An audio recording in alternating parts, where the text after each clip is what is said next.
Treason is not the reason for the season.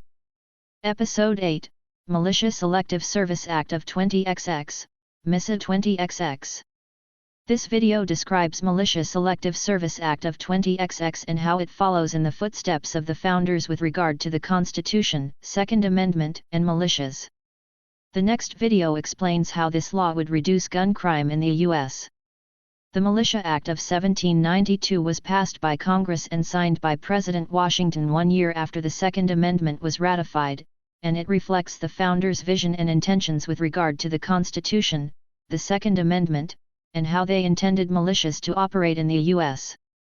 The Militia Act of 1792 required every able-bodied man to register with their state for militia service. It also required that every man who was registered must own a list of equipment including a musket, powder and shot, bayonet, and other items, so as to be sufficiently armed when called up for militia service. The Constitution gives Congress the power for organizing, arming, and disciplining, and governing militias. The Second Amendment declares that militias were for the defense of the state. The Militia Act of 1792 is a direct outcome of these ideas, making mandatory registration for militia service the law of the land. For the militia to operate under the President, the government must know who is in the militia. For the President to activate the militia, the government must know who is in the militia. There is no such thing as an anonymous or private militia. Private militias are outlawed in all 50 states. The Constitution gives Congress the power to govern militias, the Second Amendment gives a right to bear arms for militia service, and the Militia Act of 1792 required people register for militia service and mandated what arms and ammunition were required for militia service, which worked in states with no constitutional right to bear arms, it worked in states with a right to bear arms for militia service, and it worked in states with a personal right to armed self-defense. It worked because the Second Amendment and Constitution created a federal power to access citizens within a state for militia service, regardless of what the state constitutions said. The Constitution gives Congress the power for organizing, arming, and disciplining, and governing militias. And this power supersedes whatever the states might want to do with regard to the bearing of arms. And the Militia Act of 1792 was an example of just how powerful, how far-reaching, the federal government could go in organizing, arming, and disciplining, and governing militias. The Militia Act of 1792 was able to draft, literally, the entire nation into militia service.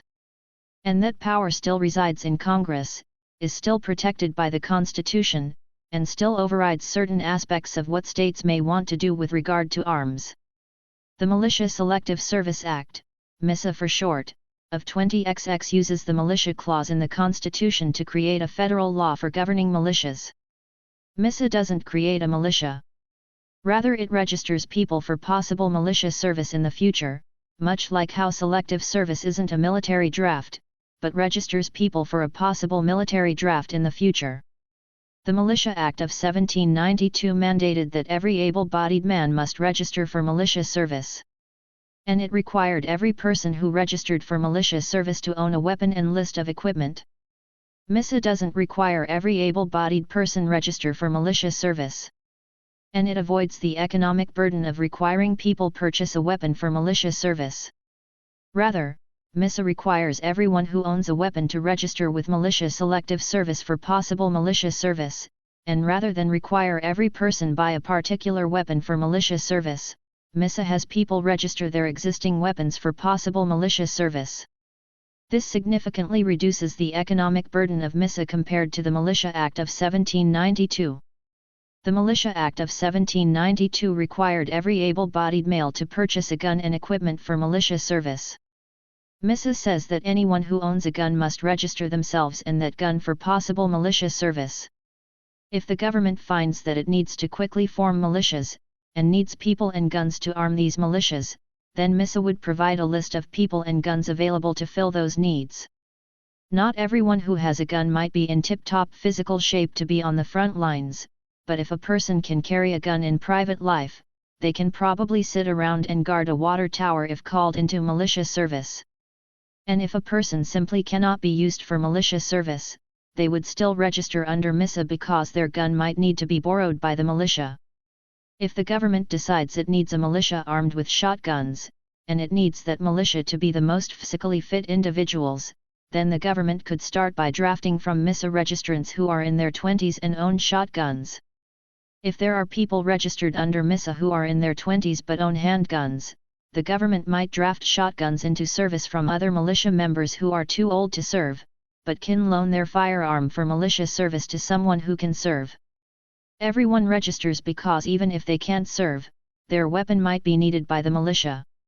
Recall that the Militia Act of 1792 required every able-bodied man from 18 to 45 to register with their state militia and possess a laundry list of equipment that was essentially a tax that only applied to the physically fit. MiSSA implements a potentially similar tax, in that when civilians purchase a weapon for personal use, the owner and their weapon are registered for Militia Selective Service. And if the government finds it needs to form militias, it can use the people registered to fill the militias, and it can use the guns registered to arm the militias. It may be laid down as a primary position, and the basis of our system, that every citizen who enjoys the protection of a free government, owes not only a proportion of his property, but even his personal services to the defense of it. George Washington, in Letter to Hamilton, 1783. MiSSA implements Washington's notion, preparing for the possibility of drafting people into militia service, and preparing for the possibility of drafting people's property, in the form of their firearms, into militia service. Obviously, we all hope that the nation never finds itself in such dire need that the full-time military is not sufficient to defend the country from an act of war, but if that situation ever happens, shouldn't we be prepared? That's what MiSSA does. It provides a list of possible militia members and possible sources of guns that may need to be borrowed by the government for militia service. The US has the highest number of guns per capita of any nation in the world, therefore, the existing set of gun owners should provide more than enough people and weapons for possible militia service. This is why MiSSA only needs to register existing gun owners rather than register everyone and force them to buy a gun. The Militia Act of 1792 stated that militia members shall be subject to the same discipline as the full-time military, shall be subject to the same laws of war as the full-time military, and subject to similar laws of court-martial as the full-time army. The modern-day military does background checks and physical and mental health evaluations of everyone who wants to join the military. And therefore, MiSSA would require potential militia registrants be subject to some form of criminal background check and mental health evaluation. Someone might fail a physical exam and be unable to serve in militia service, but they might live in a state that has a state constitutional right to personal armed self-defense, and therefore failing a physical requirement for militia service would not prohibit them from exercising their state-protected right to owning a firearm. But even if a person is unable to serve physically, their weapon may need to be borrowed for militia service if the nation ever finds itself in such dire straits. And therefore, people who cannot serve would still need to be trusted enough that the government could rely in being able to borrow their weapon in a time of national need. If MiSSA registered criminals as a possible source of guns for militia service, when the time came for the government to borrow those weapons for service, the criminal might simply disappear with their weapon. And so, MiSSA needs background checks to determine if people are reliable enough for militia service, even if their only service is providing their gun. MiSSA could tie into the Gun Control Act of 1968, which prohibits felons and mentally ill from owning firearms. That law has a few years of precedent under its belt. MiSSA could also tie into the Brady Act of 1993, which requires background checks when buying a firearm from a dealer. There are about 20 states with constitutions that protect a personal right to armed self-defense. The background check needs to be legally solid enough that if someone fails the background check, even in a state with a personal right to armed self-defense, MiSSA would prohibit that person from buying a firearm for both militia service and for self-defense. There are two basic constitutional paths available to achieve this. The first path is through all the powers that the Constitution grants to Congress in organizing and governing militias. The second path is through the powers that the Constitution grants Congress to regulate commerce. MiSSA might need to use a little bit of both paths to achieve its goals. Some militia powers to do certain things. some commerce clause to do other things. Ideally, MiSSA would use both paths to do everything, because this would give MiSSA some redundancy for when the inevitable gun extremists challenge the law in their push to deregulate all guns. Maybe the court rules it can't do what it does through militia clause, but maybe it can continue to do it because of the Commerce Clause. Currently the National Firearms Act of 1934 heavily regulates machine guns, explosives, and suppressors, using the Commerce Clause. And it is able to restrict sales of machine guns, even sales of machine guns within the same state. To buy certain NFA weapons, a background check and fingerprints are required, and a $200 tax must be paid as well. If the background check fails, the purchase is denied. If the purchase is approved, the weapon is registered to the new owner. MiSSA could expand on this approach, and apply it to all weapons so that they require a background check and denies the sale of the weapon if the background check fails. MiSSA would also require registration of all weapons. Universal background checks and registration is the only way to attack the iron pipeline, criminal access to guns. This is explained in more detail in the next video. The Commerce Clause gives Congress the power to regulate all interstate commerce, but also some intrastate commerce if that commerce has a significant interstate commerce component. And the iron pipeline shows a massive interstate component to guns, in that 2/3 of all guns used in crimes come from states with weak gun control laws. MiSSA also needs to thread another very weird legal needle, namely what weapons to register. For the first 200 years of the Constitution and Second Amendment, the way it worked was that the Second Amendment protected a right to bear arms at the federal level for militia service only. All other rights relating to arms were left to the individual states to decide. This is obvious and apparent to anyone who isn't blessed with the gift of sight for spectral evidence and who isn't on a mission to reinterpret the Constitution, Bill of Rights, and the first 2 centuries of history under the Constitution. In 2008, the insanity that is the Heller decision decided to throw out all precedent and manufacture out of thin air the idea that the Second Amendment contains text protecting a personal right to armed self-defense, which is written in invisible ink in the margins of the Bill of Rights. The moronic idiocy that is the Heller decision is dealt with in detail in several later videos. But for MiSSA, the thing to know is that there is a pre-Heller approach and a post-Heller approach. The pre-Heller approach tracks fairly closely to the founders' intentions. The post-Heller approach is just insanity. MiSSA should be written such that it works with both interpretations. And if possible, MiSSA could maybe nudge the nation's gun laws back to the relative sanity of the pre-Heller interpretation. In the pre-Heller interpretation, the Second Amendment secured only a federal right to bear arms for militia service only. Way back when the Militia Act of 1792 was active, this meant that all states had to allow militia members in their state to possess a single musket and 24-shot. All other gun laws were left to the state. Cruikshank v. U.S. case of 1875 ruled. The Second Amendment declares that it shall not be infringed, but this, as has been seen, means no more than that it shall not be infringed by Congress.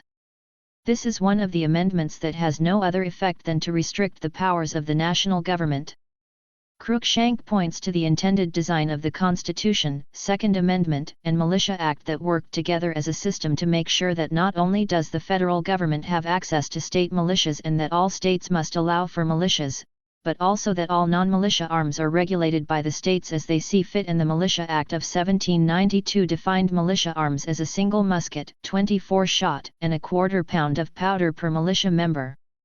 One problem that started in the late 1900s is that we still have the Constitution which gives Congress the power to govern militias, and we still have the Second Amendment which protects the right to bear arms for militia service only. But, we no longer have any Militia Act to define what is the minimum set of arms required for militia service. The Militia Act of 1792 defined the arms required for militia service as 1 musket, 24-shot, and a quarter-pound of powder. In 1792, if a state wanted to ban all other arms, they could. If a state wanted to regulate all other arms, they could. In that situation, a member of the militia could possess a single musket, and that would be all. Not an entire armory. Not thousands of rounds of ammunition. Not enough weaponry to supply a rebellion. Not enough gunpowder to blow up the Capitol building. No, a single musket and 24 shot was all that was protected at the federal level in 1792. All other arms were regulated by the state. With no Militia Act indicating exactly what militia arms are expected by Congress for militia service, the definition of militia arms expanded to include all long guns, of any gauge and caliber, up to 50 caliber, of any type of action, including semi-automatic with bump stocks to render them automatic, any kind of magazine including high-capacity, removable magazines, and even belt-fed, with no limits to the number of weapons a single person may have for militia service and no limits to the amount of ammunition, to the point that a suicide death cult with 50 illegal machine guns would be defended by some gun nuts as a reasonable interpretation of what the founders wanted when they created state-governed militias for defense of state. One aspect of MiSSA would re-establish specifically what arms are to be protected by the Second Amendment. For states that have no state constitutional right to bear arms or only have a right to bear arms only, those states can then regulate any non-militia weapon they choose. It is suggested that MiSSA define the weapon required for militia service as follows: 1 weapon, either a rifle or shotgun. The rifle would be chambered in .223 caliber. The shotgun would be chambered for 20 gauge ammo. Both weapons would have the following design requirements. The weapon will have a mechanical action and a fixed internal magazine of 10 rounds or less. A mechanical action would mean something like a bolt action, lever action, or pump action, and must not be easily convertible into semi or fully automatic. A fixed internal magazine would mean something like a fixed vertical box magazine as found in the M1 Garand or a tube magazine as found in the Winchester Model 1897 trench gun. Magazines must be such that they are not easily convertible to larger capacities or to an external magazine. Barrel length on both would be a minimum of 18 inches. Overall length would be a minimum of 26 inches. These lengths are taken from the National Firearms Act of 1934 to avoid the definition of a short-barreled shotgun or rifle. But longer measurements could be used to make the weapons less concealable. Militia requirements for ammunition would be no more than 40 rounds of ammunition. Rifle ammo would be jacketed solid lead, no hollow point, since hollow points aren't allowed in war. Shotgun ammo would be double-aught buckshot. If you think this is not what the founders intended, you don't know your history. The Militia Act of 1792 was very specific about what weapon and ammunition was expected for militia service. Every citizen, so enrolled and notified, shall, within 6 months thereafter, provide himself with a good musket or firelock, a sufficient bayonet and belt, 2 spare flints, and a knapsack, a pouch, with a box therein, to contain not less than 24 cartridges, suited to the bore of his musket or firelock, each cartridge to contain a proper quantity of powder and ball, or with a good rifle, knapsack, shot pouch, and powder horn, 20 balls suited to the bore of his rifle, and a quarter pound of powder. All muskets from arming the militia as is herein required, shall be of bores sufficient for balls of the 18th part of a pound. Not only did the Militia Act of 1792 declare militia members possess a musket and 24 rounds of powder, but it declared that all muskets were to standardize to what would be called an 18-gauge shotgun today.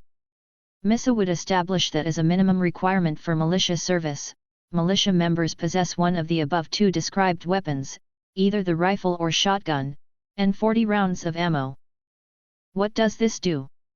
In states that have no state constitutional right to bear arms, or only a right to bear arms for militia service, these 2 weapons become the only weapons that are protected in those states by the Second Amendment. In these states, militia members are protected by the Second Amendment to have arms for militia service, and MiSSA declares that 1 weapon is required for militia service: a rifle or shotgun, fixed magazine, manual action. If the state has no state constitutional right to bear arms for reasons other than militia service, then that state can regulate all other guns as they see fit. They can decide to allow all guns, no guns, or something in between. A state with no right to bear arms could limit people to only own a single firearm for militia service. A single person owning stockpiles of weapons could be banned at the state level. A person possessing thousands of rounds of ammunition could be banned at the state level. MiSSA recreates the United States and its approach to militia service in 1792 when the founders had just passed the Militia Act that year. This is the modern-day equivalent of the founders' intentions with regard to militia service, the Second Amendment, and the right to bear arms. Rural states where hunting is a big thing might allow a bunch more firearms than the two minimum options presented by MiSSA. That would be within those states' rights to do so. States with large cities where the anonymity that comes from a large population makes crime easier to commit, might want to more strictly regulate guns, and that would be within those states' rights to do so, as long as the minimum weapons are respected. If a right to self-defense is in play in that state, the state could allow a single weapon for militia service as required by MiSSA, and allow either the pump shotgun be used for home defense or allow for the possession of one handgun for public carry self-defense purposes. States could conceivably limit the number of ammunition a person possesses to something like 24 rounds. This restriction could help reduce the damage that a person could inflict when they have a clean record, buy a handgun, and then go on a shooting spree. They could buy, at most 24 rounds when they buy their handgun, limiting the number of people they could kill or injure in a mass shooting. Ammunition purchases could be limited to 24 rounds per month, with no more than 24 rounds to be possessed by a single person at any given time. Mass shootings often involve people who bring multiple weapons to a school or workplace. They load up every weapon with ammunition, carry extra ammunition, and with the intention to kill as many people as possible. If people have a right to self-defense, they can exercise that right with a single pump shotgun for home defense or a single handgun for open or concealed carry self-defense. How many guns and how much ammunition a person is allowed to have, would be a matter for the state to decide. A minimum might be one long gun for militia service and a handgun for open or concealed carry self-defense. If a state wants to allow more, that's up to them. If a state wants to limit arms to this minimum, they could do that, as it would still respect the right to bear arms for militia service as has been precedent for the first 200 years under the Constitution, and it would respect the right to armed self-defense as established in the insane Heller ruling of 2008. MiSSA sets the above two weapons, the long rifle and pump shotgun, as a minimum for militia service, but it will register all weapons allowed in all states, in case those weapons are needed for militia service. The goal of defining the specific weapons expected for militia service, is that it moves the interpretation of the Second Amendment towards something with a little more common sense. It balances the individual with a gun who might commit a crime against the whole of society who wants domestic tranquility. And it returns the right to bear arms outside of militia service back to states' rights. The founders never intended for an individual to possess enough weapons to arm a rebellion and enough ammunition to wage an entire war. The Militia Act of 1792 limit the damage a single person could inflict to what could be done with a single musket and 24 rounds of ammunition. To minimize the economic impact, MiSSA wants to register only people who already own arms. But if MiSSA only registers bolt-action rifles and pump shotguns, then draft dodgers would buy weapons that don't qualify so they don't have to register with Selective Service. To close this loophole, MiSSA will establish the long rifle and pump shotgun as a minimum militia weapon, but it will register all arms for Militia Selective Service. If the U.S. finds itself in such dire straits that it must form and activate the militia, then any weapon is better than no weapon. And also, Catano says the Second Amendment applies to all arms now, so MiSSA deals with all arms. If need be, this part may need to operate through the Commerce Clause of the Constitution. Another potential loophole would be that someone might argue that if the federal government minimum is one weapon, then they should only have to register one weapon that they own, even though they own 20 firearms. If a state decides to allow people to own unlimited firearms, then that is a state right. But MiSSA is registering both the firearm owners as well as the arms themselves to Selective Service for possible future militia service. And in the situation where the owner cannot serve in the militia, their firearm might still be of use to militia service, and their weapons may be needed by the militia until the war is over and the militia is deactivated. Also, different weapons have different applications. So, if someone has a bolt-action rifle chambered for .30-06, that is an entirely different weapon than a 9mm Glock pistol. MiSSA can't predict what weapon the federal government might need for militia service. Maybe it needs shotguns. Maybe it needs long-range sniper rifles. Which is another reason MiSSA registers all weapons for possible militia service. That doesn't mean that states with no right to bear arms must allow all weapons. MiSSA specifically mandates a minimum weapon for militia service, 1 shotgun or 1 rifle, with pump, lever, or bolt action, and with a maximum 10-round fixed internal magazine. But MiSSA understands if it only registers these minimum militia weapons, that people will become draft dodgers by buying non-militia weapons, and so MiSSA has to register all weapons to close the loophole. Now, the other problem is, we actually live in the insanity of a post-Heller world. The Heller ruling of 2008 is insane. It manufactures rights where none exist. It claims that the Second Amendment has the right to armed self-defense written in invisible ink in the margins of the Bill of Rights. And then it made up that handguns are the only way to defend yourself. If you want to use arms for self-defense, if you want to conceal or open carry arms, there is 200 years of precedent that says that is something regulated state to state. But the insanity that is the gun deregulation mob behind Heller, can't stand state rights and want to force every state to allow every gun imaginable in every situation possible. And so the 2008 Heller ruling found spectral evidence which pointed towards in the Second Amendment that protect the personal right to armed self-defense, written in invisible ink in the margins of the Bill of Rights, which can only be seen when exposed to the ultraviolet light that comes from the back end of a rabid jackalope. When insane people start seeing things no one else can see, such as words that aren't actually there, you would normally ignore them and let them go back to eating glue and sucking eggs. The problem is, these insane people who see things that no one else can are the moronic Supreme Court justices behind Heller. They have unlimited power, and power plus insanity makes them extremely dangerous. There may not be much that any law can do to fix the idiocy that is Heller. Heller completely inverts what the founders intended with the Constitution, Second Amendment, and Militia Act of 1792. The founders mandated that militia members get a single musket and 24-shot, and all other laws regarding arms and carrying arms were left to the state. Cruikshank made this explicit, and it was precedent for 200 years. Heller's spectral evidence turned the Second Amendment upside down, mandating that Second Amendment is somehow an absolute right to bear arms for any reason whatsoever, committing crimes even, apparently, and that this right now suddenly must be enforced on the states.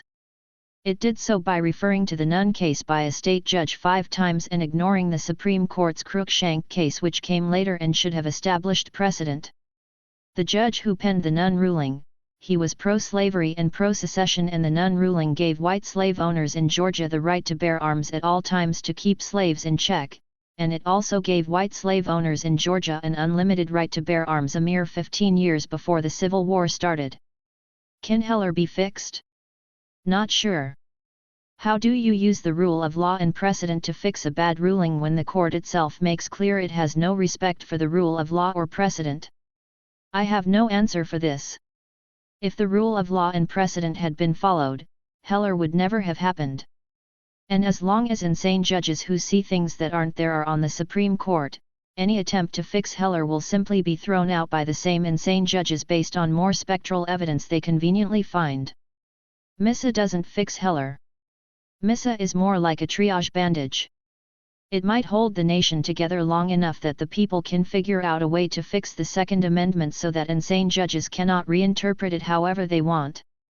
One thing MiSSA does is define the minimum weapon expected for militia service. One of either a long rifle or pump shotgun, and a fixed number of rounds of ammunition. This will allow states to limit the number of firearms and ammunition in an effort to reduce mass shootings and disarm domestic terrorist groups with massive armories full of weapons and ammunition. At the same time, MiSSA will work with states that want to allow a person to own many firearms and thousands of rounds of ammunition, if a state so chooses to allow that. The other thing MiSSA does is require background checks of all gun owners and registration of all guns. This attacks the iron pipeline, and will make it harder for criminals to get guns. How MiSSA attacks the iron pipeline is explained in detail in the next video. But currently in the US about 12 to 14,000 people are victims of gun homicides every year. MiSSA would make it harder for criminals to get guns, which should reduce the number of gun homicide victims every year. That would save thousands of lives. Exactly how the background checks and registration is performed depends on the technology available at the time. However, it should be as easy as possible for law-abiding civilians to get it done. The primary goal of MiSSA is that it prepares the U.S. for possible militia service to supplement the Army in times of foreign invasion or internal rebellions. But a useful secondary benefit of MiSSA is to cut off criminals from their easy source of guns, the iron pipeline.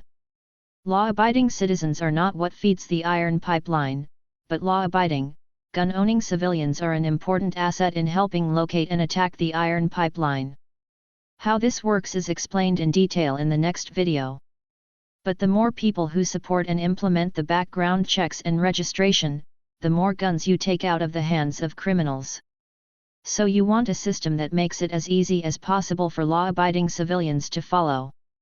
Both buyer and seller should be responsible for performing a background check of the other and making sure the registration transfers if the background checks pass. Sellers need to make sure they aren't selling to criminals. Buyers need to make sure they aren't buying from criminals, and they need to make sure the gun they're buying belongs to the seller and isn't stolen. Stolen guns need to be reported quickly so that buyers see such guns flagged and don't help criminals make money.